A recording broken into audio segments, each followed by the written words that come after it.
Good evening, I'm Eliza Houghton and welcome to News Geelong on this Wednesday evening, the 13th of October. Tonight we take a look at the redevelopment of the Pt1 Park netball courts, Geelong's Breast Screen Cancer Clinic reaches its first birthday, and we're at the launch for Mental Health Week, as well as all the latest local sport updates with Nathan Curry and the latest in this week's weather forecast with Lani Salathiel. But first, the Pt1 netball courts facelift has begun thanks to a $1.47 million grant by both state government and the Geelong City Council. Meryl Friend was at the turning of the first sod and has the report.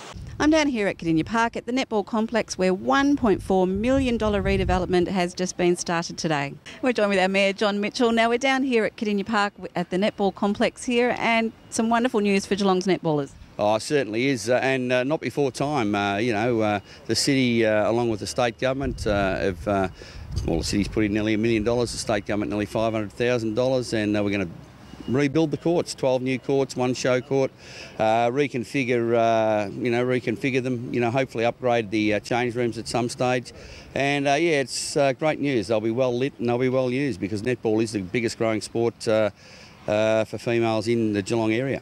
So what will it mean to the netballers and the clubs for Geelong? Well, the facilities will be so much better. The courts have been in very, very poor condition the last few years, certainly. And now they'll actually meet Netball Victoria specifications, so they'll have a different surface. It won't be the hard asphalt surface for the kids to fall on. So it'll be fantastic. And I'm joined with member for Geelong, Ian Tresize. We're on site today with the traditional turning of the sod for this fabulous new netball complex. Can you tell us a bit about it? Well, the netball complex is a great complex. It provides a game of netball for, I think, nearly 5,000 players. It's a $1.4 million project, of which the Brumby government has put in $470,000 and the council $940,000. I think they're the rough figures. And what we'll see is brand new courts and lighting. So it's a great day for netball in Geelong. From Pt1 Park, Meryl Friend, News Geelong. Australia's first ever saint, Mary MacKillop, is being canonised this weekend, and a lucky Sacred Heart student, Jessie Ann, will be there for this historic day, as Debbie Meaney reports. There's a lot of excitement among Catholics with this weekend's canonisation of Mary MacKillop, and Jessie Ann Kenworthy from Sacred Heart College in Newtown is feeling that excitement even more so. I caught up with her and Alan Ansell from Sacred Heart to tell us about it. So Jessie Ann, you must be so excited about this weekend. Tell me a little bit about it. Well, basically I leave for Rome on Thursday and I get to go and spend 9 days in Rome for the canonisation of Mary MacKillop. And why were you chosen? Well, basically I had to apply, as did, the option was open for all year 11s, and so we had to fill out an application form and then hand it in, and I got picked. What an absolute honour. You must just be thrilled. Yes, I'm very thrilled. It will be very exciting. Well, congratulations. Enjoy the whole experience. Thank you. And Alan, tell me, why is it so important for Catholics at the moment that this is happening? It's particularly important because Mary MacKillop will be Australia's first saint. We don't have any others, and she's a wonderful role model. She's very typically Australian, sort of confronts authority and has a very strong sense, or had a very strong sense of what was right, and accomplished an extraordinary amount in a short period of time. She's a particularly good role model for young women, I think. And there seems to be a lot of interest worldwide. Is that for any particular reason, do you think?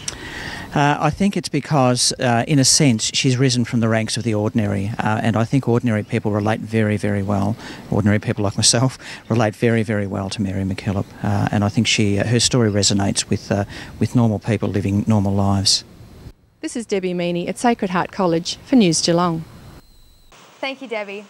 Meryl Friend attended the Raphael Centre for Postnatal Depression to learn a bit more about this facility and what it offers Geelong.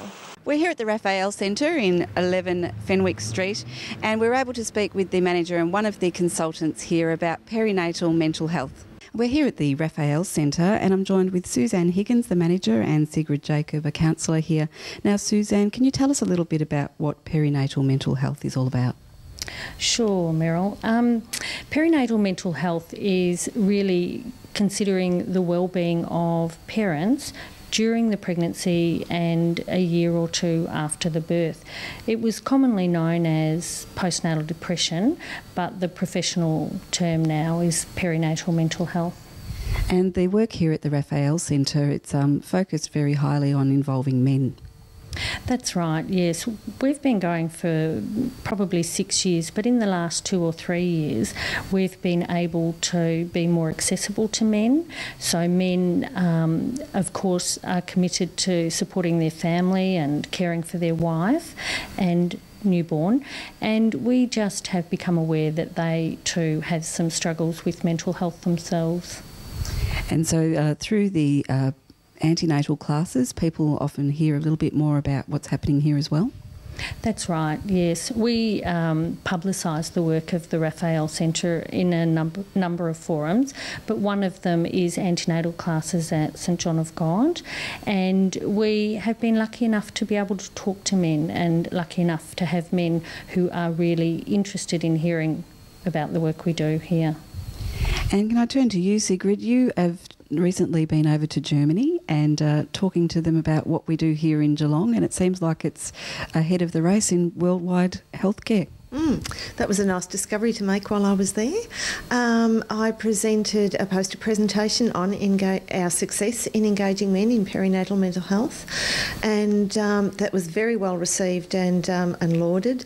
And as I attended various sessions at the 5-day conference, it emerged that this was the way we should be working. More and more therapists, psychiatrists, people working in family welfare are saying that we've got to stop just working with part of a family. We need to work with men as well and engage them.